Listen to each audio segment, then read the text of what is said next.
إله العالمين جي ختم شري صاب النور رحت ده حضرتك شمس مبارك مولانا صاب مبارك ورحت وزرقون وار ونسيد فيروزات بركات أنوار أسرار مراجزان تنسيب كيف پیش آمدنی نقیبانی خلیفه بحر اکرام اعرابی و پذیرفتنی هدیه اورا انو دا د سارا سړی خو را روان و او هغه خم یې راخستی دي د دشت اوبو څخه ډک کړی دي او په ډېر زحمت او په ډېر تکلیف یې د هغو سارا څخه دا خم راورساوه رافشا کړی دي رالی و بغداد شریف ته و امیر المؤمنین ته د خلیفه و دربار ته د پاچا و دربار ته ورننوتی چې ورننوتی و دروازه باندې چې ورننوتی پیش آمدنی نقیبان اوس نو مخته راتلل د نقیبان خلیفه هغه دروازوانان د خلیفه د پاچا دروازوانان را مخته راله بحر اکرام اعرابي د فاره د نازولو او د عزت ورکولو د دې اعرابي د دې سارا سړی چې و اوس د ده د نوازش دپاره را مخته سول و پذیرفتنې هدیې اورا او هغه قبلول د تحفې د ده هغه د ده تحفه هغه یې قبوله کړل که څه هم د ده تحفه خو ناچیزه تحفه وه د ده تحفه خو خالي ساده اوبه وې په خم کې هغه اوبه هم د دشت وې هغه هم خیرنې وې او په بغداد شریف کې داسې پاکې اوبه لکه د جلي و د فرات ته داسې اوبه بهیږي خو بیا هم پاچا په خپل رحم په خپل احسان سره هغه د ده هغه ناپاکه اوبه هغه په هدیې کې قبولې کړې آن عرابی از بیابانی بعید بر در دارالخلافت چون رسید آن عرابی هغه اعرابی هغه د سارا سړی از بیابانی بعید د هغه لیرې دشته څخه بر در دارالخلافت پر هغه دروازه د دارالخلافت یعنی د ولایت د پاچهي د ارګ په هره معنی چې ولې د پاچهي معنی د شاهي معنی د هغې و دروازې ته چون رسید چې راورسېدی پس نقیبان پیش اعرابی شدند بس گلاب لطف بر ریشش زدند پس نقیبان و هغه نقیبان هغه دروازوانان پیش اعرابي په وړاندې د دغه اعرابي د سارا د سړي شدن سول د ده مخ ته یې راوځغستل بس ګلاف لطف ډېر هغه ګلاب د مهرباني بر ریشش پر ژیره باندې اشتده زدن وویل پخوا زمانه کې د عادت داسې و پخوا زمانه کې د عطرونه نه وه د عرق ګلاب و پخوا زمانه کې عرق ګلاب ډېر استعمال عرق ګلاب چې دی د ګلاب څخه چې عرق وباسي یا د ګلاب څخه چې روغن وباسي دا ډېر زیات خوشبویي وي نهایت خوشبویي دا به خلکو د ګلاب عرق به راواخلي دا به بیا خلکو په دا ژیره باندې واهه پر ژیره یا پر سر باندې به یې داسې توی کړي نو دا به دا ژیره به هم به ډېره خوشبویه سول هم به ډېره ښایسته سوله او هم به داسې وه چې پسته به هم سوله او تاوان یې هم نو ورته کوه ګټې ورته کول اوس عطر چې راواخلي په وریښته پورې عطر خو وریښته سپینوي دا د اوس د خلکو نه دی دا چې کوچني کوچني هلکان یې بیا سرونه سپین کوچني کوچني هلکان یې بیا ژیره سپینه سوي د شلو کالو نه سوی بیا ژیره داسې لکه دی چې د 15 کالو د څه وجه د دې ټول وجه صابون و شامپو ده تیزابونه دې استعمالیږي پخوا زمانه کې دا تیزابونه نه و صابون جوړېدي هم د پسه د وازګې د پسه وازګه به بل به یو دوه درې شان نورو دا به سره ګډ کړل نو دغه شان صابون جوړېدي د تیزابو څه نه جوړېدي اوس خو دا صابونونه ټول تیزابونه دي شامپو ټول تیزابونه دي پخوا سر پرېوله کېدی په هګۍ به پرېوله کېدی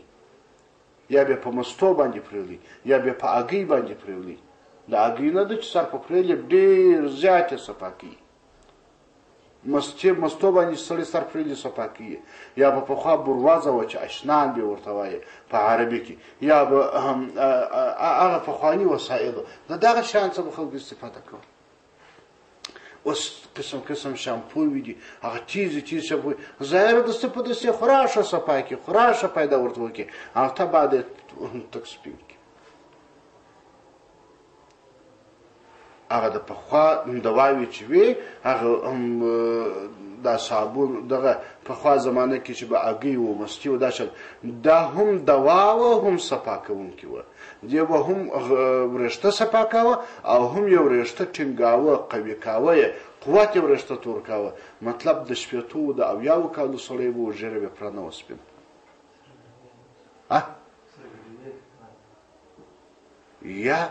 یا چې تنها ده یوازې په مستون پرېوده کېږي یوازې په هګۍ باندې هګۍ په سر باندې واچي یوازې هګۍ نو په دې طریقه باندې خلکو پخوا سر پرېوده او اوس خلک چې دي بیا نو کې عصریان شوي دي وایي د دې بوی ځي په هګۍ باندې سر پرېولې یا په مستو سر پرېولې بیا د سر د شتون بو بوی ځي بس د دې وجې څخه نو خلک چې دي بس دورې دورې کېږي نو خو نو کې صفا اوبه ډېرې پرونتې که نه اوبه کم لږ مطلب دا خو نو خبره بلې خوا ته راڅه ولاړه خلاصه دا چې د پخوا زمانې عطر دا د اوس عطر ټول تیزابونه دي الکولي مواد دي ټول تیزابونه دي د پخوا زمانې عطر داسې نه و د پخوا زمانې عطر دغه عرق ګلاب و دغه عرق ګلاب یې راواخیسته په ژیره پورې بیول یا به په کالو پورې ول یا به د زعفرانو رس وایستې زعفران و یو دغه د سندل لرګی و چې شو داسې یو څه نور شان و عود و عنبر و مشک و دغه شان و د دغو څخه بیا مطلب یو څه شی راواخیستې سره ګډ به کړي دا د دوی عطر و مطلب نه عطر تاوان کاوه نه ضرر درلودی بلکې هغه به په خپل ځان کې علاج هم و هغه به خپل ځان کې ډېره ګټه هم و نو د پخوا زمانې دا عادت اوس هم که تاسو لیدلي په بعض زیارتو کې یا د هرات په جامع کې په دا تراوو په دا روژه کې دغسې کېږي کله کله یو څوک انداسې چې ډېری خلک یې داسې یو ډبه یې شاته تړلي داسې یو جالۍ ورسره یې پر د خلکو باندې داسې پاشي والله اعلم چې تاسو لیدلي که نه دي لیدلي داسې پر د خلکو باندې پاشي دا عرق ګلابي دا پر د خلکو پاشل کېږي ډېره زیاته خوشبويي هم لري او ډېر ښه خوند هم کوي او ډېره ګټه هم انسان ته کوي او اوس خو عرق ګلاب په ګرد وطن کې نه پیدا کېږي په ټول وطن کې وګوره عرق ګلاب هم تیزابي دی هغه هم د عرق ګلاب د ګلګلابو د عطرو څاڅکی په اوبو کې کړی او د عرق ګلاب دی هغه هم ټول عبث دی اوس ګلاب هم نه پیدا کېږي نو پس نقیبان پیش اعرابی شدن نو هغه نقیبان و چوکیداران ټول راوړاندې سول و هغه اعرابي ته راوړاندې سول بس ګلاب بې لطفه ډېر ګلګلاب د مهرباني برې شش پر ژره باندې اشته د زند زده ویوال ورته ویل چې ته به د هغه ځای سره راغلی یې څونه دوړې به در باندې سوي څنګه به ستړي سوی څنګه به خار ووالی ښه ګلګلاب یې پر وپاشل حاجتي او فهم شد حاجتی او فهمشان شد به مقال کار ایشان بود عطا پیش از سوال حاجتی او حاجت د فهمشان فهمشان د دې شد سو به مقال به خبره بغیر لدې څه چې د خپل حاجت ترتوي هغه په دې پوسو چې راغلي دي حاجت غواړي کار ایشان کار دغه چوکیدارانو بود و عطا ورکړه پیش از سوال مخکې در سوال چې څوک لا سوال نه کړي و دې ته نه محتاج کاوه چې سوال وکړي سائل دی و سوال کول ته نه محتاج کړي سائل چې به مازه ولیدي بس څه ورکول پس بدو گفتن یا وجه العرب از کجایی چونی از رنج و تعب پس بدو گفتن ودته ول چې یا وجه العرب ای مخ د عربو دا څنګه عربي مخکې دی دا شمال میږي لکه د عربو څه چې راغلی از کجایی د کوم ځای راغلی چونی څنګه از رنج و تعب د رنج د مریضي او تعب د ستړیا څخه څونه وستړی سوی څونه منا جوړه سوی څه حال دی په خیر ورسېدلی گفت وجهم چون مرا وجهی جهید به وجوهم گر پس پشتم نهید گفت د په جواب کې ورته وجهم مخ بیم یعنی بزرگ بیم په د عربي کې دا اصطلاح ده لکه از موږ تاسو پښتو کې وای پلانکې مخور سره دی د دې قوم مخور خلک و د وطن مخور او مشران مخور څه معنی یعنی خلک چې مخ لري نو طبعا بیا مخه سره لیدلی که خلک مخ لري د مخور څه مطلب څه شي د مخور څه مطلب یعنی معزز محترم مشر نو گفت ده ورته وویل وجهم بزرگ یم مخور یم او سردار یم چون مرا وجهی دهید که ما لره وجه یو طریقه د ژوند یو طریقه د خیرات دهید راکړل که ما ته یو وجه راکړل یو خیرات مو راکړل یو صدقه مو راکړل نو زه به مشر د عربو جوړ سم او بې وجوهم بې مخه به یم گر پسې پوښتم که مو وشاته زه نهید کښېښولم که مو زه وشاته وغورځولم شی مو را نه کوي د هغسې مو جواب کړم نو دغسې بې مخه به ولاړ شم بی وجوهم هیچ قدر اعتبار ولی پیدا نکرد ای که در روتان نشانی مهتری فرتان خوشتر ز زر جعفری ای هغه کسانو که در روتان چې په مخ کې تان ستاسې نشانی مهتری نشانی د مهتری او د سرداری سته تاسې ټوله محترم خلک یاست فرتان ستاسې هغه کمزوری شی فهي پرتان هغه ستاسې بونکې خوشتر بهتر د زر جعفري در خالص زرو فر وینې په ډېرو معناو باندې استعمالیږي یعنې کمزوری شی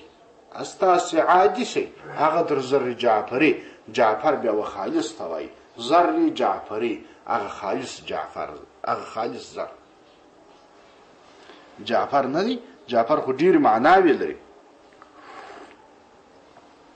جعفر و کوچني لښتي ته هم وایي جعفر و خټکي ته هم وایي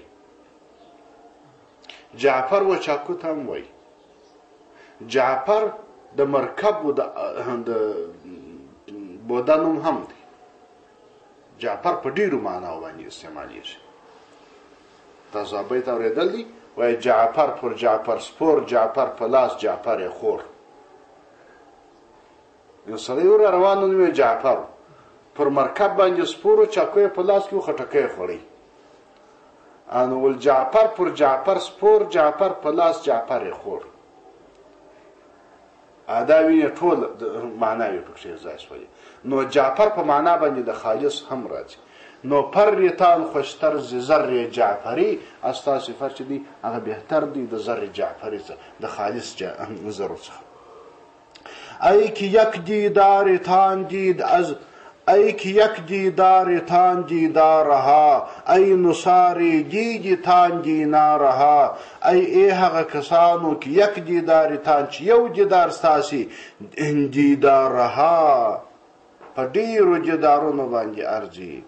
ای نصاری دیدتان ای هغه کسانو نصاری چې هغه قربانی او خونی نه یاد پر چا باندې چې تویږي نصار دیدی د لیدلو تان ستاسې دینارها دینارونه دې ستاسې پر یوه دیدار باندې را قربانی سي را باندې تویږي سي ای همه ینظر بنور الله شده از بری حق بحر بخشش آمده ای هغه کسانو هم چې ټوله ینظر کتونکي به نور الله په نور سره د الله شده سوي یاست از بری حق د طرف زه د خدای تعالی بحر بخشش د پاره د بخښونو آمده راغلي یاست دا ګوره څوک په چاته وایي سر خو په خلاصېږي اعرابي رالی د باچا و دربار ته رالی د باچا و دربار چې رالی د باچا د دربار درباریان او هغه چوکیداران را مخته سوله او د استقبال یې وکړي د چې هغو ته وکتل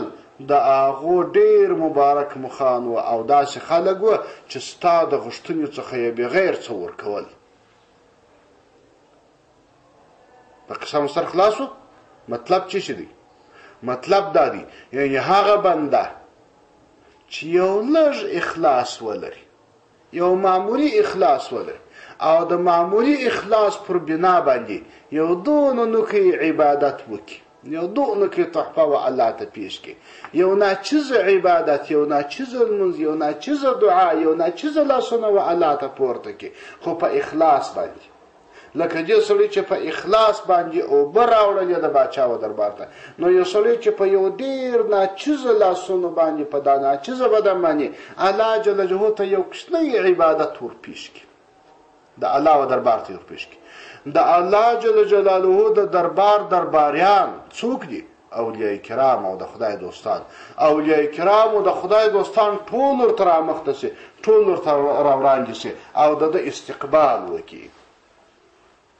او چې استقبال یې وکړي بیا نو چش کېږي دی د اولیاو په دیدار باندې مشرف سي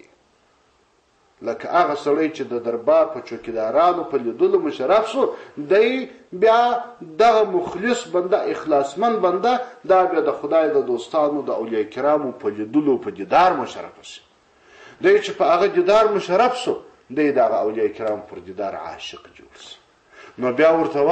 وای ایها ما ینظر بنور الله شدا ای هغه کسانو چې ټوله ینظر بنور الله یاست ای هغه اولیاء کرامو چې ټوله د الله په نور باندې تاسو ویني از بر حق د طرف څخه د خدای تعالی بهر بخشش د پاره د بخښنې آمده راغلی است د دې د پاره راغلی است چې خلکو ته بخښنه وکړي چې ستاسو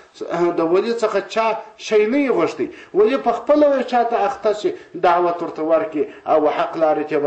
برابر کې ذکر شي په کمالات او انوار او اسرار ټول شان ورته عطا کی ورته ورکړي د په دعوت باندې چا غوښتنه نه زین کړي د په خپل په اخته متوجه کی ذات متوجه کی چې وای ونه صدر واخ نو کار د دې چش دی بخشش به سوال دی سوال نه دی ځینې سوی اما بخشش ورته کیږي من غریبم از بیابان آمدم بر امید لطف سلطان آمدم من غریبم زه یو مسافر یم از بیابان د دشت څخه آمدم راغلیم پر امید باندې لطف د مهرباني سلطان د پاچا آمدم راغلیم زه د پاچا د مهرباني په امید راغلیم مخلص بنده هم و اولیاء او توای د الله جهود دوستانو د ملائکه په حضور کې خپل پیشنهاد کې چې زه هم د باچا د مهرباني په خاطر مې د 2 رکعات لمونځ کړی ادا نه چې عبادت او اخلاص مې راوړی دی د باچا د مهرباني په امید باندې چې باچا برابر مهربان سي تازنید آن کیمیاهای نظر بر سر مسهای اشخاص بشر تازنید چه وهی آن کیمیاهای نظر اغا کیمیاوی د نظر د نظر کیمیاوی وهی بر سر پر سر باندې مسهای د اغا مسو اشخاص د بشر د انسانانو د اغا صورتونو د انسانانو په خوا زمانه کې یو بوټي و کیمیاوی ورته وایي کیمیا بوټي یو قسم کیمیا و چې هغه د بوټي په شکل باندې و د مځکې راشنه کېدل بل قسم کیمیا بیا و چې هغه بیا جوړېدل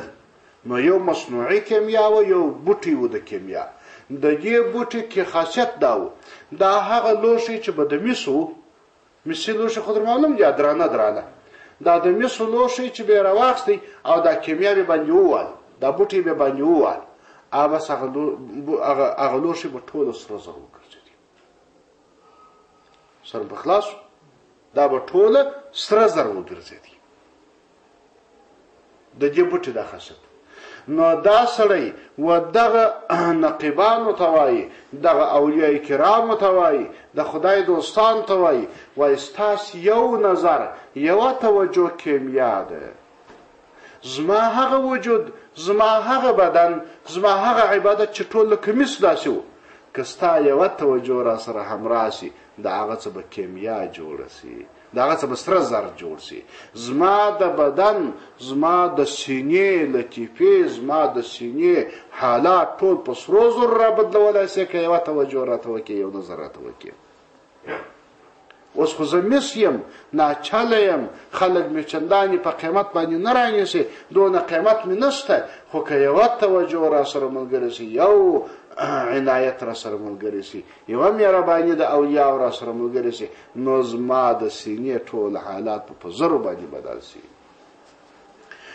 ای تازنید چې ووهئ آن کیمیاهای نظر هغه کیمیاوي د خپل نظر د خپلې توجه کیمیا هغه ووهئ بر سر مسهای پر سر باندې د مسو اشخاص بشر د صورتونو د انسانانو چې د انسانانو د صورت اولیاء کرام چې د فرق د تلار استول دي دنیا ته دغه دپاره چې خلکو ته توجه یې وکړي او د خلکو مس په زرو بدل کړي نو من غریبم از بیابان آمدم بر امید لطف سلطان آمدم من غریبم زه یو غریب مسافرم از بیابان د بیابان څخه آمدم راغلیم بر امید په امید باندې لطف د مهرباني سلطان د پاچا آمدم راغلیم بوی لطف او بیابانها گرفته، ذره‌های ریگ هم جانها گرفته. بوی لطف، بوی د لطف د مهربانی او د باچا بیابانها دشتونه یې گرفت ونیول. ذره‌های ریگ، هغه ذرې د ریګو هم د هغه رنګه جانها روحونه گرفت نیولي دي. ریګ لا د لاسه ژوندی دی. د ریګو ذرې هغو کې لا حرکت راغلی، هغه لا ژوندي سوي دي د باچا د مهربانۍ څخه. نه دي بعض ریګ روان ورته وایي. په دا خلک چې دي ګوره د دې خواته په خرازام ډېر څه خواته به ډېر ریګ روان ریګ روان د دې په علاقو کې ریګ روان ریګ دی روان دی، متحرک دی، حرکت کوي. نن دلته دی یو ګړی به چې ورته ګوره بیا اولتي ماشاش به ورته ګوره بیا اولتې غونډۍ جوړه کړي. ریګ روان دی، دې ته ریګ روان حرکت پکې پیدا سوی دی. دا د باچا د مهربانۍ څخه، یعنی چې جمادات ستا د مهربانۍ څخه ژوند پیدا کولی شي، انسان خو نو بیخي. تا بدینجا بهر دینار آمدم، چون رسیدم مست دیدار آمدم. تا بدینجا در دې ځای پر بهر دینار د پیسو دپاره آمدم راغلی وم. در دې ځای چې راتلم خو د پیسو مې مطلب و چې ما پیسې به راکې، دینار به راکې. چون رسیدم چې راورسېدم مست دیدار آمدم. اوس مست دیدار یم، اوس عاشق د دیدار یم. د اولیاء کرام سره تعلق جوړ سي، اول د واره د اولیاء کرام عاشق جوړ سي. اوس نو مست دیدار یم. اول د واره خو څوک راکلی د چیز دپاره، اول د واره ولي ته چې څوک ورکلی د چیز دپاره، تعویض یې پکاوه، څاښت یې پکاوه. ول په کور کې مې مریضي ده، کاروبار مې نه دی سم، تعویض راکړه چې دکان مې وچلېږي. هغه چې د ولي سره یې شناخت سو، اوس بل وارې بیا د دیدار دپاره را روان دی، بل وارې بیا مست دیدار سو. اول مست دینار،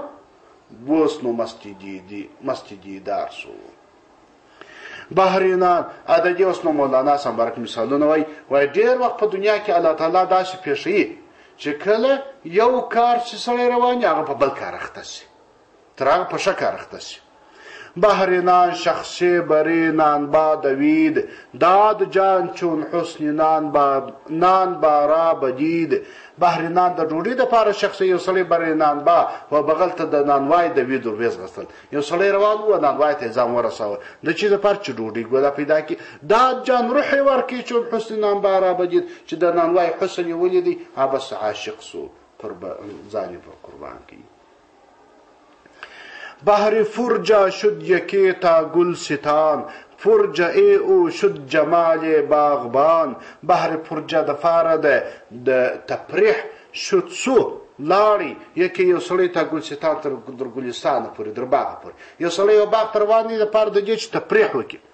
فرجا ای او التفریح د شد سو الجمال ښایست باغبان. هغه چې و باغ ته ورغلی دی خو د ګل و د درختو د لیدلو په خاطر ورغلی. هغه چې ورغلی باغوان چې ولدي یا پلا د باغوان سره انډیوالي سول، د باغوان سره اشنایي سول، یا پلا د باغوان میین سو.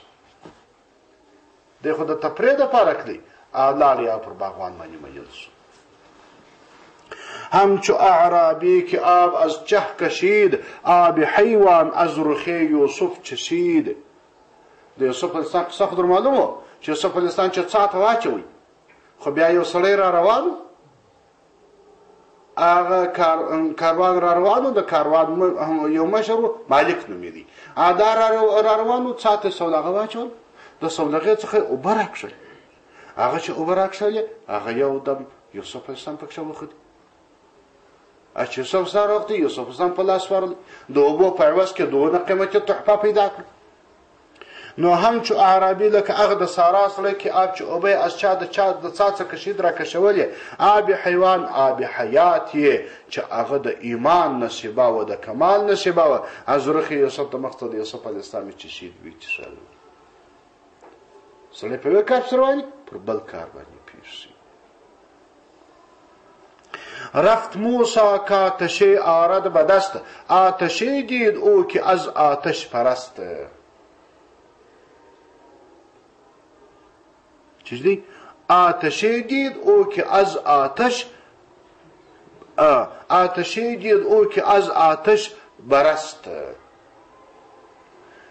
حضرت موسی علیه السلام قصه خو در معلومه چې دی چې کله د شعیب علیه السلام سره روان و د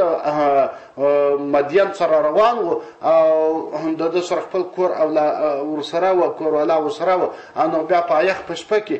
کوروالا ته یې مرضي پېښه شول نو هلته یې د لرې اور ولیدي. اور چې ولیدی دی روان شو زه ولاړ سم اور به راړم. هغه چې دی په اور څه ولاړ هغه چې ورغلی هلته وحي ورته وسول نبي شو پر نبوت پېښ شو. دی په اور پسې روان او پر نبوت پېښ شو. نو رفت موسی ولاړی موسی اسلام که آتشی چې اور آرد راوړي به دست په لاس ده. آتشی دید داسې اور یې ولیدی او ده که از آتش چې د اوره څه د تکلیفونو د زحمتونو برست خلاص و. جست عیسی تا رهد از دشمنان بردش آن جستن بچارم آسمان. جست عیسی حضرت عیسی السلام قصه هم در معلومه چې عیسی السلام د کافرانو د لاس رالی په دروازه ننوتی په خونه ننوتی په خونه چې ننوتی کافران چې راله په خونه چې پسې ورننوتل چې ویې کتل عیسی علیه السلام الله تعالی اسمان ته پورته کړی و. کوم سړی چې په خونه راننوتی پر هغه سړي باندې د عیسی علیه السلام شکل واغوسته سو. خلک چې راله هغه سړی دستي ویل په داره کې وروسته چې تحقیق وکړي لکه د ملا نصرالدین محکمه ویل پلار یې مړ کړي بیا به کتاب پر ګورو. آیا پلار دې په دار وځړاوه وروسته به رو ښه وویل دا که عیسی علیه السلام وي نو هغه زموږ سړی څه سو چې دلته ننوتي او که دا هغه زموږ سړی عیسی علیه السلام څه سو وروسته یې به کتاب پر کتي هغه یې زړولي دا کار یې خلاص کړو. نو خدای تعالی وایي وما قتلوه وما صلبوه ولكن شبه له. پس آیات په یاد دي و پس څه چیز دي ولكن شبه له وإن الذين اختلفوا فيه لفي شك منه. جزاک الله. نو نه دی وژلی و نه په دار کړی و لکن دوی ته اشتباه پکښې پېښه شوې دوی ته شکل د اوس شکل په بله وسته شوی. نو جست عیسی ولاړی عیسی علیه السلام څه دپاره تراحت چې خلاص د دشمنان د دشمنان څه عیسی اسلام په دې کوټه چې دپاره نانتی چې د دشمنان څه خلاص شي. بردش یوی انجستان دغه لرې کېدلو به چرم اسمان د خدای د دشمنان څخه ځان لرې کړي الله وڅلرم اسمان ته پورته کړي او پر بله خزانه پېښ شو. بل مثال وایی دام آدم خوش ای گندم شده تا وجودش خوش ای مردم شده. وای دام آدم دام د آدم علیه السلام خوشه ای خوشه گندم د غنم شده سه د غنم دانه وخورل دا د دپاره دام سو د جنت یې راویستی. نتیجه چی شول تا وجودش وجود د خوشه ای مردم شده د وجود به خوشه د مردم شول یعنی انسانان د بدن سره او دنیا ته چرالی اولادونه پیدا شول انبیاء علیهم السلام د نسل څخه پیدا شول. په ظاهر چې ورته وګورې خو د جنت سره وتل تاوان و نقصان اما په حقیقت کې دونه غټه خزانه باندې پیښ. باز آید سوی دام از بحر خور ساعدی شهیا بدو اقبال و فر. باز آید راجی سوی دام وطرت دام از بحر خور د پر د خورک لکه د باز مرغه نه دی راشه هلته خلکو دام ورته ایښي دی هلته د غنم دانې خوري هغه یې په دام کې ونیول سو. په دام کې چې ونیول سو ساعدی شه بازو د پاچا یابت پیدا کړي و اقبال بخت پیدا کړي و فر ناس. د باز ځای در معلوم دی د باز ځای چیرته و بل په ښارو کې چې اوسېږي په کلي کې چې اوسېږي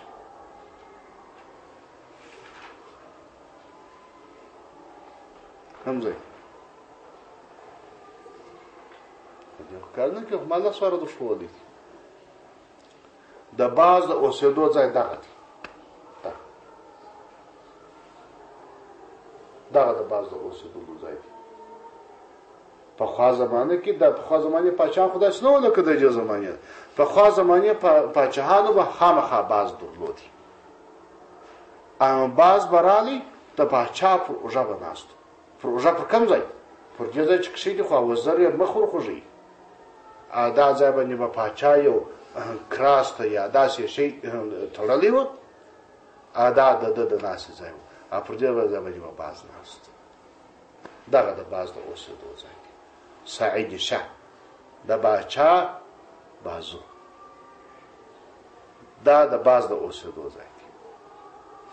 نو باز آیت راځي سوی دا مترته د بام از دام از باری خور د خوراک لپاره شي دا راسي چې غنم دا نه وخوري هغه څه وسی سعید شه یابد هغه وزر د هغه بازو د باچا یابد پیدا کی و اقبال بخت و پر او ناز پیدا کی هغه د باچا دغه د بازو پر بازو باندې بس کی دون ناز الله ورکی داش نو ډیره پیشیش بل مثال یوای طفل شد مکتب پای کسب هنر بر امید مرغ یا لطفه پدر طفل کشنی شد سی مکتب پای مکتب و مکتب ته پای کسب هنر د پاره د کسب د هنر کشنی و مکتب ته لاش د پاره د کسب د هنر چې هنر زده کی ها بر امید په امید باندې مرغ د مرغه یا لطفه د مهرباني پدر د پلار پلار رتوای وای مکتب ته ولارسه کله په مکتب کې نن سبق وای ش سبق وای کامیاب وسوله جایزه درکوم جایزه نو چی شي یو دانه پلمیټ یا کڅونه چاکلیټ یا دانه بسکوټ یا یو مرغ یو کښنی د بازوی مرغه نه وکی ورانیس په دې امید باندې هندې و مکتب ته ځي اخر چی شي پس ز مکتب آنیه که صدری شده ماهگانا داده و بدری شده پس ز مکتب د مکتب څخه آنیه که هغه یو صدر شده سوی مکتب څخه چې اخر راوځي د څو سیم په مکتب ونی صدر اعظم دین جوړ سوی صدر د انسانانو جوړ سوی او